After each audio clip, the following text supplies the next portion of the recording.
ভাই আপনি আমলা নিলেন না লেনতে চলে যান।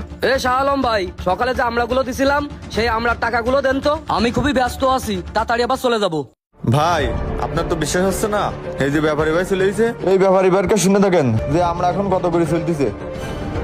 আরে ব্যাপারী ভাই এই যে এই মেডিসে আমরা গাছালা এই যাই কেন, তাড়াতাড়ি বলাই নাই ধরা খেয়ে যাবানি। শাহ আলম ভাই আমি একটু ব্যস্ত আছি, পরে সে টাকা নিবানি। এই ব্যাপারী ভাই কোনে বলাচ্ছেন, দাঁড়ান। কি ব্যাপার ভাই, আপনি ইনারে চেনেন নাকি? চিনি মানে ভাই, এই তো সেই ব্যাপারী, এই লোকই আমারে ঠকাই আমরা নিয়ে আইছে। আপনার কথা আমি কিছুই বুঝতেছি না, আপনি একটু বিষয়টা খুলে বলেন তো। এই লোক আমারে কিভাবে ঠকাই আমরাগুলো নিয়ে আইছে, তাহলে বিষয়টা শোনেন। কি রে, সেই ধরে এক বস্তা আমরাও পারি পারেনি, এ কখন পারি শেষ করবে নে? ও চাচা, এখন এক বস্তা পারি পারোনি? ও দিকে সব ভাঙ্গা হয়ে গেছে, আর ভাঙবানে কখন? আকাশে তো অনেক মেঘ, গাছ ভিজে গেলে আর পারবানে কখন? তাড়াতাড়ি পারো। ও চাচা, তাহলে তুমি তাড়াতাড়ি আমরাগুলো পারি নিয়ে চলে আইসো। ওদিকে আবার বাগান রয়েছে, বাগানে আমরাগুলো পাই দিবে, তাহলে তাড়াতাড়ি লেবি এসো তাহলে। ও ভাই, আমরা তো পাড়ি নিয়ে যাচ্ছেন, তারপর টাকাগুলো দেন। ও হ্যাঁ ভাই, আপনার তো সে বাকি টাকা দেওয়া হয়নি, এই নেন ভাই আপনার সেই বাকি 500 টাকা। এতগুলো আমরা মাত্র 500 টাকা দিচ্ছে কেন, আর দেবেন না? 8 টাকা দেবো মানে? আগের দিন 100 টাকা দিয়ে আসে না, আর এই 500 টাকা, মোট 600 টাকা দিলাম। তুমি এসছে বেশি আর কি চাও? ভাই আমার এত বড় গাছ, 600 টাকা দিলে লস হয়ে যাবেন না?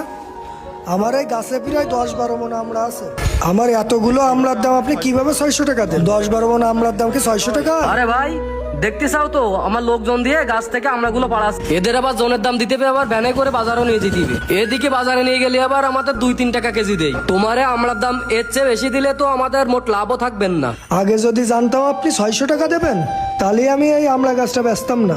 আমরার দাম যা দিছি তুমি তাই নিয়ে সন্তুষ্ট থাকো, আমি না কিনলি বর্তমান বাজারে তোমার এই আমড়া গাছ কেউ কিনতো না।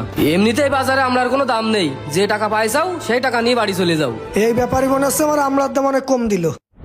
ভাই সবই তো শুনলেন, এইসব বাটপার ব্যাপারী মানুষের চোখে আঙুল দিয়ে যদি আমড়াগুলো কেনে, তাহলে আমরা লাভবান হবো কি করে?